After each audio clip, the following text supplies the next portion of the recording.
chantant son honneur.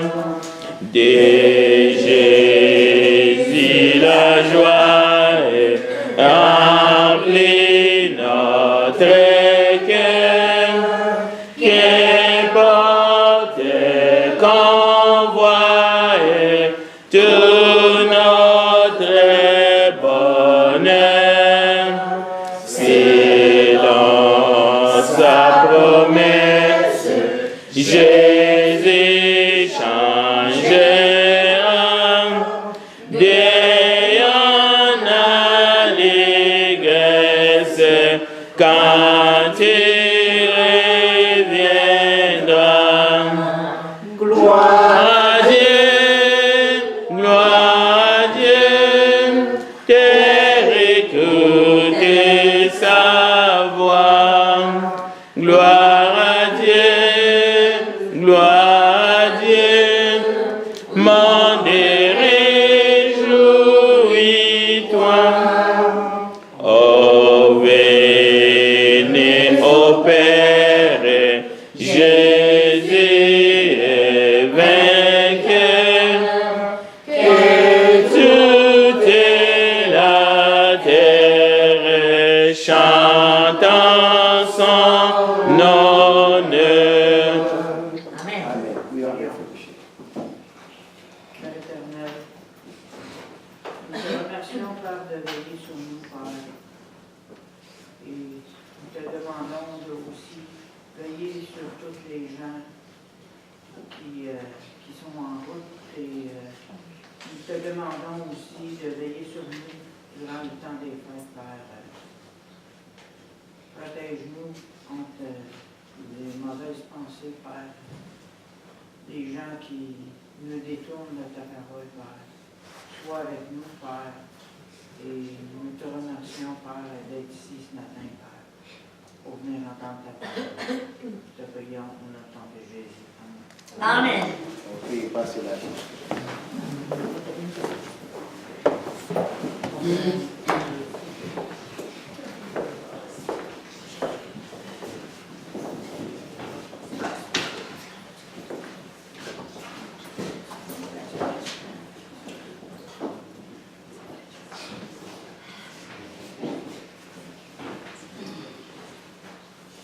Bienvenue à tous à l'étude ce matin. Nous allons ensemble étudier la parole de Dieu.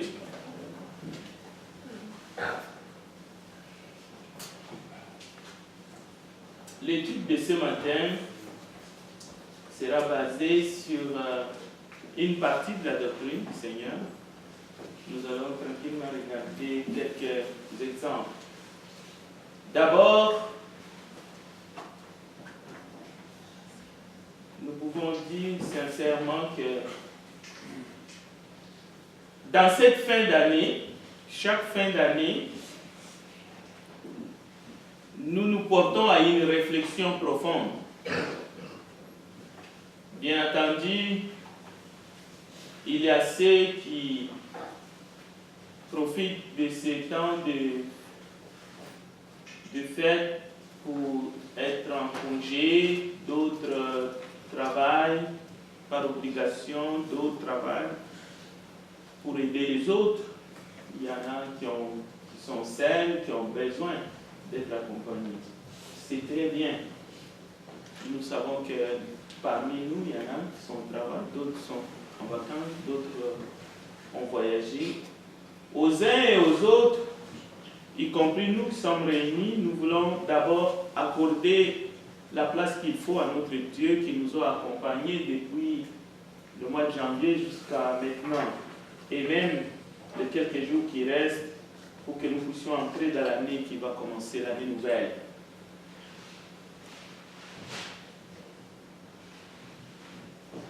Et en ces temps, nous nous souhaitons tous que la paix règne dans nos familles, dans nos maisons, dans nos couples, mais aussi la santé des uns et des autres, c'est très important.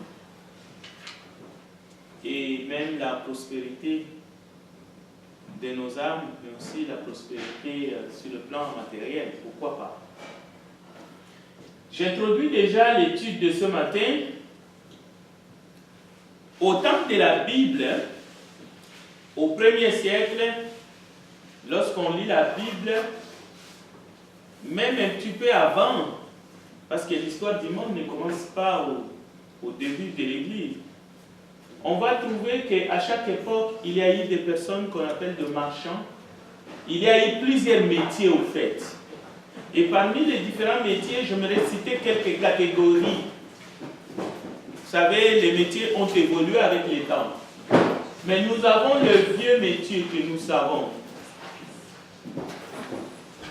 Il y a eu des personnes qui ont voyagé, comme des explorateurs, des chercheurs, des gens qui fouillaient, qui voulaient toujours savoir le début d'un fleuve, la fin, ainsi de suite, découvrir des civilisations. Mais nous parlons vraiment des métiers qui touchent le gagne-pain d'une personne, comme Dieu avait dit à Adam et Ève. Alors on trouve des marchands, et parmi les marchands, on peut trouver des artisans, des orfèvres, des gens qui travaillaient, des forgerons. Au 1er siècle, je disais. Et on va trouver des gens qui tissaient les habits, qui faisaient des vêtements à la main. Et on peut aller trouver maintenant, parmi les marchands, il y a des négociants. Et parmi les négociants, il y a des grossistes. Là, nous commençons à entrer dans l'industrialisation, déjà dans le commerce, comme dans la pêche. Il y avait ceux qui travaillaient dans la pêche comme une industrie familiale. Mais il y en a qui commençaient à réunir plusieurs personnes sous forme de sociétés et ils allaient chasser les poissons. Mais il y en a des cultivateurs qui travaillaient la terre. On entend beaucoup, même dans les paraboles de Jésus, il y avait des cultivateurs. Finalement, l'argent va entrer en scène après les trocs.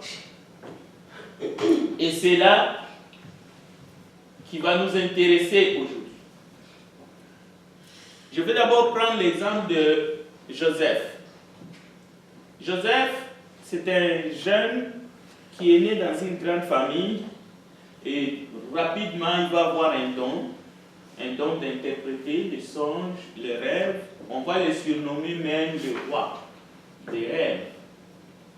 Mais à aucun moment, même lorsqu'il est en difficulté, il va utiliser ces dons qu'il a reçus de Dieu comme marchandise pour qu'il puisse gagner sa vie. Un don hors du commun, lui-même il va dire, ce n'est pas moi, c'est Dieu, ce n'est pas moi, c'est Dieu qui fait, c'est Dieu qui me montre, c'est Dieu qui interprète à travers moi les rêves. Mais la seule fois où il va accepter, c'est lorsqu'on lui propose une femme, parce que le roi avait dit, c'est lui qui va interpréter les rêves, il sera comme gratifié, c'est-à-dire qu'on va lui donner du cadeau. Joseph va accepter, en fait c'était un bon cadeau, cadeau de la liberté. De l'esclave qu'il était, bon, on va le sortir de la prison et il va avoir un travail. Donc ce n'est pas quelque chose qu'il a vendu. En fait, c'est une compensation qu'il n'a pas exigée pour faire ce qu'il a fait, pour interpréter le rêve du roi. Et là, il va devenir gouverneur. En fait, ce que nous voulons dire ici, il n'a rien vendu,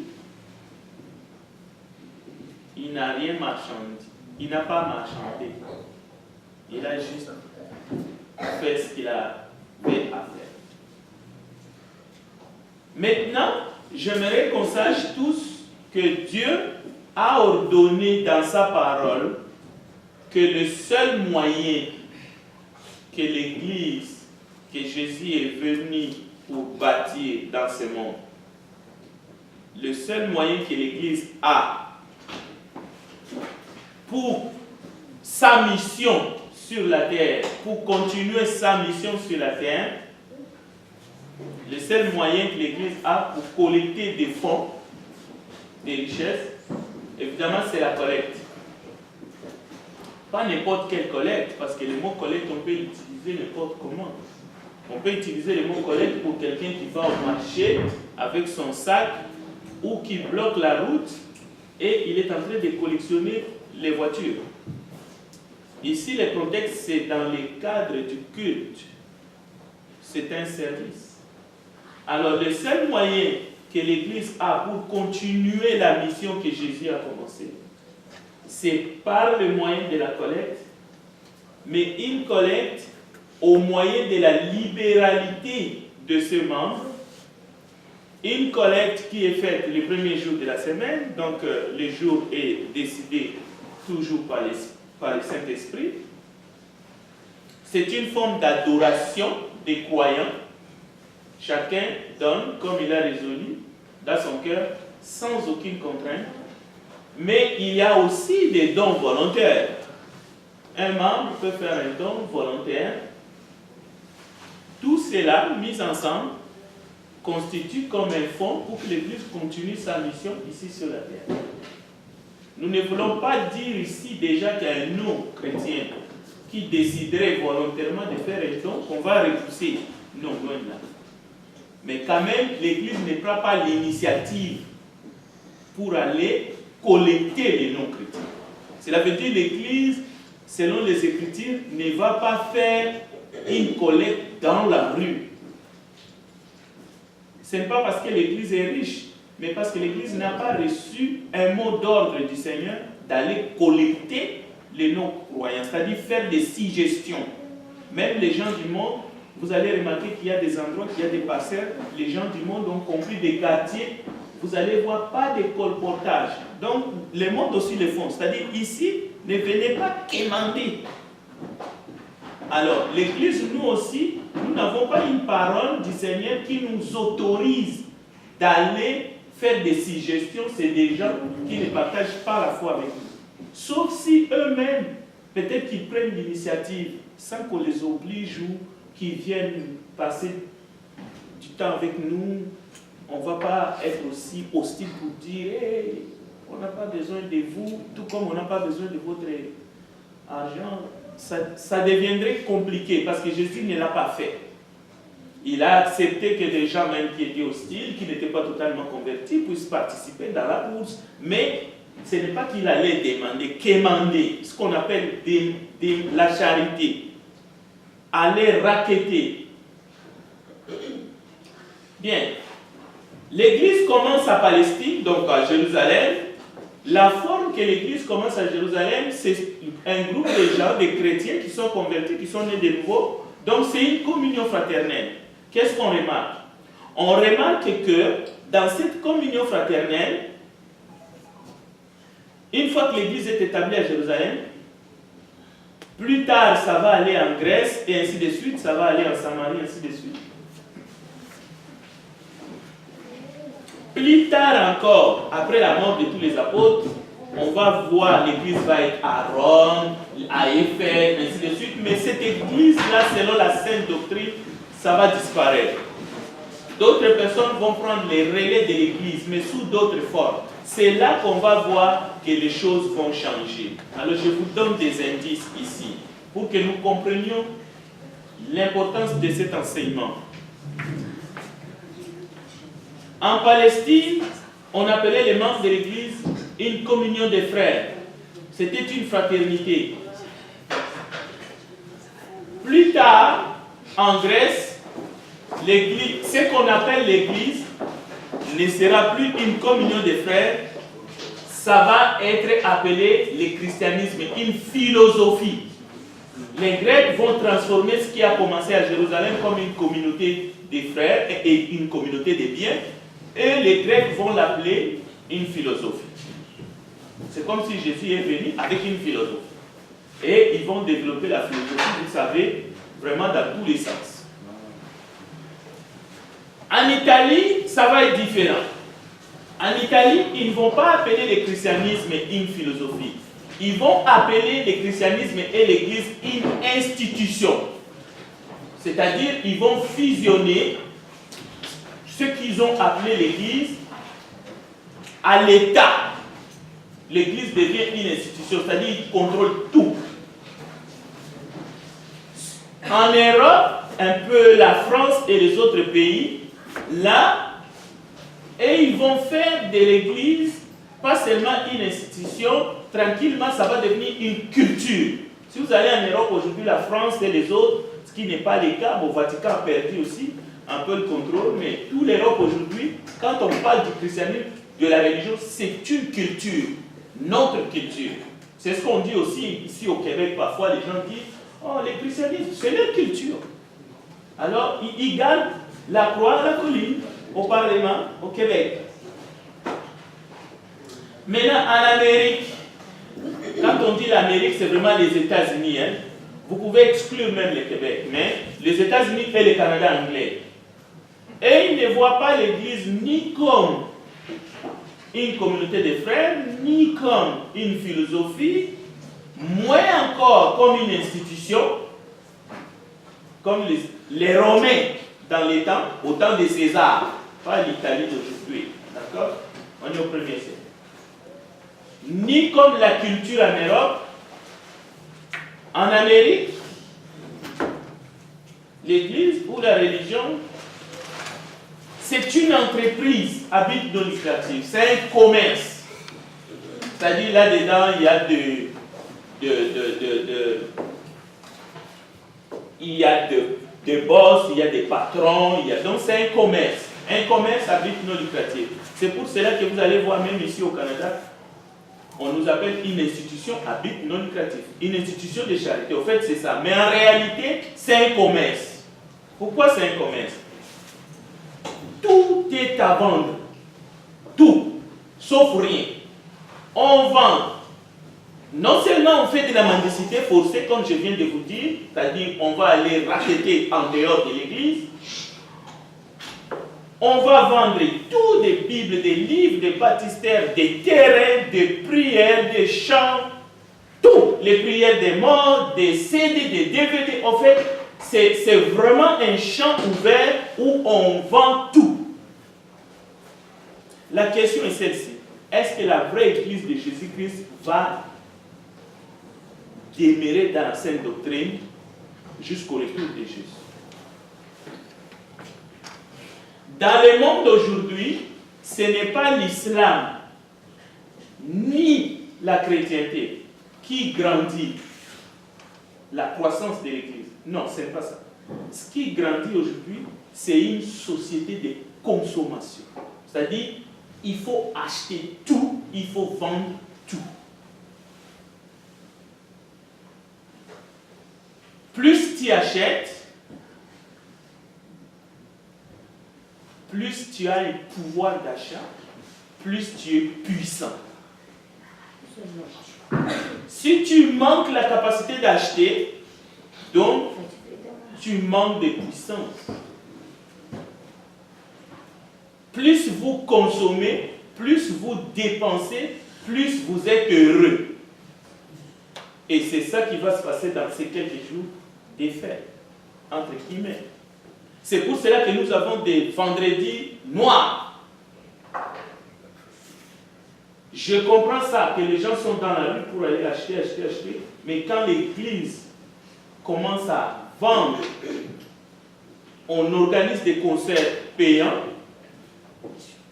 Bientôt, l'Église va commencer à organiser des matchs de basketball où les gens vont venir payer, et avec cet argent, on va soutenir les missionnaires. J'ai déjà dit d'entrée, nous n'avons pas les églises du Christ qui obéissent à l'évangile, à la parole. Nous n'avons aucun texte pour qu'on puisse vendre des choses aux non-chrétiens et qu'on prend cet argent et qu'on soutient l'œuvre de Dieu. Non. La Bible nous parle de la collecte volontaire des membres, des dons de membres, et peut-être des dons de non-membres, mais volontaires. Ce n'est pas un commerce, l'Église. Jésus n'a pas autorisé cela et nous n'avons pas vu ça au premier siècle. Mais c'est ce qui arrive. Parce que nous vivons dans un monde où il faut toujours consommer plus. En fait, c'est un monde où il faut faire les affaires. En fait. Est-ce que l'Église va résister exister. Nous voyons plus la cupidité dans la vie des autres. Mais l'Église peut faire semblant de ne pas voir en elle-même qu'elle est en train de laisser ce que Dieu nous a donné comme loi. Je ne dis pas qu'il faut juger les gens du monde qui ont commercialisé la Bible, qui écrivent des livres de toutes sortes et qui les vendent loin de là. Nous parlons seulement de l'Église de Jésus-Christ et nous voulons voir si nous avons des textes qui autorisent ce que ce gens veulent nous faire croire. Pourquoi nous n'organisons pas tout d'un coup? Parce qu'on peut organiser un concert. On peut inviter une chorale de l'Église du Christ ici. On met droit d'entrée à la porte, $50. Comme ça, on va faire beaucoup d'argent. Mais les défis, si on les fait, il faut qu'on arrête de faire la collecte. Pourquoi on fait la collecte? Et posez-vous la question, pourquoi nous ne les faisons pas? Ce n'est pas parce que nous n'avons pas besoin de l'argent comme ceux qui le font. Ce n'est pas parce que nous ne voulons pas soutenir un hôpital, une clinique pour les personnes âgées. Nous pouvons soutenir une clinique pour les personnes âgées, mais avec la collecte. Et la collecte du premier jour de la semaine. Ce n'est pas la collecte du mercredi soir. Avec les dons volontaires qu'un membre peut donner n'importe quel jour de la semaine. Luc chapitre 12, verset 15. Luc chapitre 12, verset 15. La Bible parle de l'argent plus qu'il parle, par exemple, de la foi. 500 versets parlent de la foi, mais 2000 versets traitent la question de l'argent dans la Bible. Regardez l'écart. Cela veut dire que l'argent, c'est important. Lisons Luc 12, 15. Si vous avez trouvé, lisez le texte. Puis il leur dit, gardez-vous affection de toute avarice, car la vie d'un homme ne dépend pas de ses biens, fut-il dans l'abondance. Merci. Je crois que nous avons écouté les textes. Dans 1 Timothée chapitre 6, Paul déclare, et au verset 6, 1 Timothée 6, 6, que la piété véritable fera en sorte que notre vie et notre foi soient en totale harmonie avec la doctrine que Jésus a enseignée. Parce que Jésus a enseigné une doctrine. En harmonie avec ce que le monde nous apporte. C'est en effet une grande source de gain que la piété avec les contentements. Car nous n'avons rien apporté dans le monde et il est évident que nous n'en pouvons rien apporter. Si donc nous avons la nourriture et les vêtements, cela nous suffira. Mais ceux qui veulent s'enrichir tombent dans la tentation, dans le piège et dans beaucoup de désirs insensés et pernicieux et plongent les hommes dans la ruine de la perdition. 1 Timothée chapitre 6, verset 9 à 11. Nous allons vraiment méditer sur ces paroles. Pas seulement les regarder comme de loin. Non. On veut que l'Esprit de Dieu puisse imprégner notre esprit. Que nous puissions nous approcher de Dieu. Mais à travers sa parole. L'amour de l'argent. D'abord, le verset dit, ceux qui veulent s'enrichir tombent dans la tentation, dans le piège et dans beaucoup de désirs insensés, pernicieux, qui plongent les hommes dans la ruine et la perdition. Si le mot ruine et la perdition ne vous fait pas peur, c'est qu'il y a un problème dans votre foi. L'amour de l'argent est une racine de tous les maux. Maintenant, on va s'arrêter. Donc, il y a un rapport entre le contentement et ceux qui veulent s'enrichir. Le contentement, c'est à un moment donné d'accepter qu'il y a une limite. Dieu nous fait marcher, Dieu nous fait passer, c'est comme si vous montez les escaliers, c'est un escalier après un autre. Mais l'amour de l'argent, c'est de ne même pas regarder le premier escalier, vouloir brûler complètement, vouloir les sommets. Et même quand on est au sommet, c'est toujours, nous sommes insatisfaits.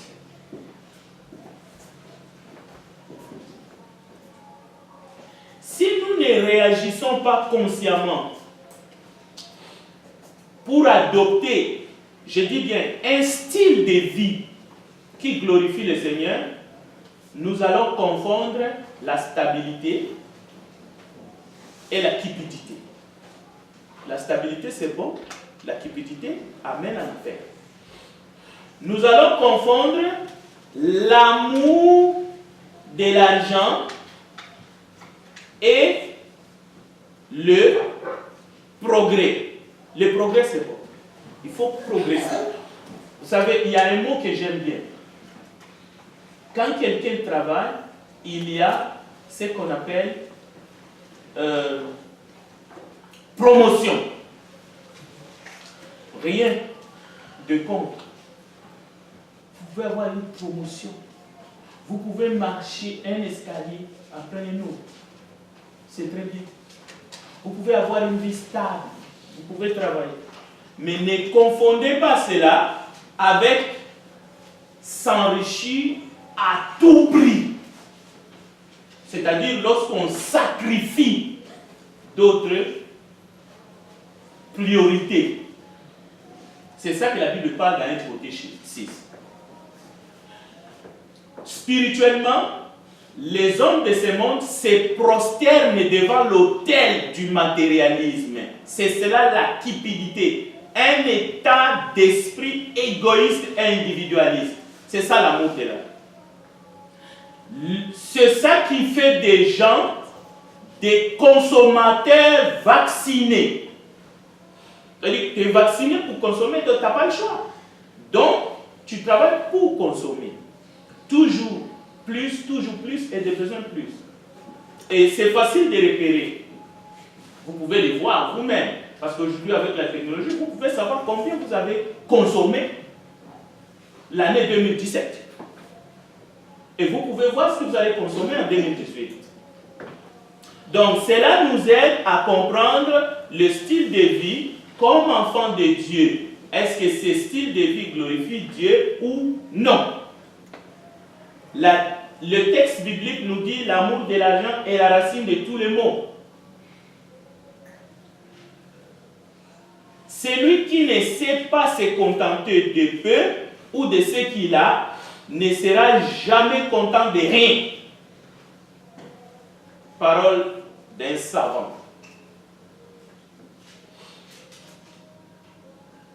L'idée biblique du contentement, ce n'est pas ça. L'idée biblique du contentement, c'est fondé sur la parole de Dieu, sur le fruit du Saint-Esprit qui est la maîtrise de soi. Quelqu'un qui a la maîtrise de soi, il ne va pas tomber dans l'amour de la vie.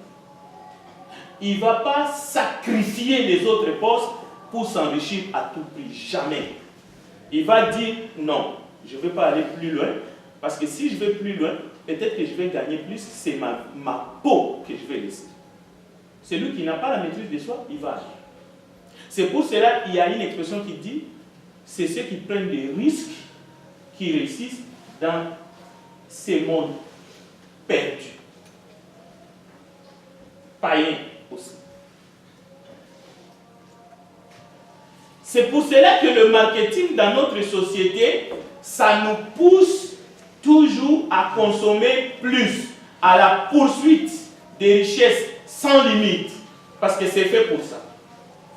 On nous miroite des choses, on suscite de nouveaux envies en vous, et comme vous êtes un consommateur vacciné, donc vous gobez. Vous avez un iPhone 10, ce n'est même pas encore en panne, le 12 sort, mais le 12 est sorti, qu'est-ce que je vais faire avec les 10? Vous voyez? Vous êtes atteint, mais vous ne vous savez pas. Donc, je vais prendre d'autres exemples. vous allez tomber dans le piège que le bonheur réside dans ce qui nous manque. Le bonheur réside dans ce qui nous manque. C'est ça qui nous condamne dans une course de l'avoir. Au lieu d'être, vous courez pour avoir des choses. Voilà là où le monde nous amène, loin de Dieu. C'est pour cela que l'Esprit de Dieu, dans Paul, a écrit en Timothée 6. Mais nous devons examiner ces textes. Lisons Ecclésiaste 5,14. Ecclésiaste 5,14. Ecclésiaste 5,14 dit ceci: comme il est sorti du sein maternel, au fait, c'est Paul qui a cité Ecclésiaste. Comme il est sorti du sein maternel, il s'en retourne nu comme il était venu. Il n'emportera de sa peine rien qu'il puisse emmener dans sa main. Donc, les sages avaient dit vrai. L'Esprit de Dieu a répété la même parole. Mais est-ce que nous avons compris la leçon? Regardez comment nous vivons aujourd'hui. Que chacun fasse au moins un examen de conscience, parce que la société ne va pas vous lâcher. La société ne va pas nous laisser même pas une seconde. Mais Dieu veut que nous soyons des enfants de Dieu, mais des vrais. Peu importe ce qu'un homme peut conquérir, bâtir, posséder pendant sa vie, il ne peut rien amener de tout cela avec lui lorsqu'il se tiendra devant son Créateur. Mais combien de chrétiens vivent comme si ce monde était leur demeure éternelle? Combien?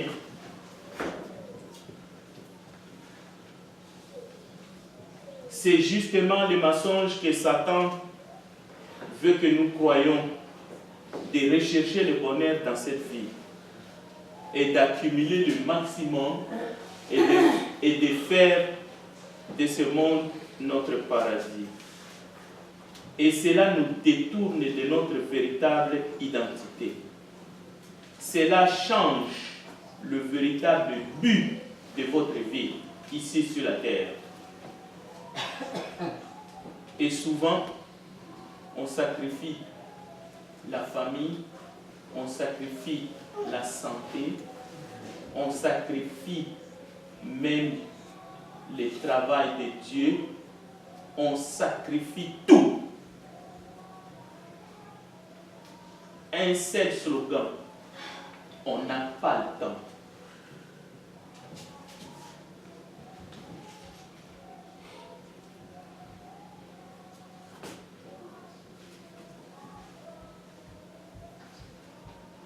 Mais tu peux sacrifier aussi, pas seulement ta vie, mais celle des autres. Celle des autres, ceux qui sont sous ta responsabilité. Bien, voici une vérité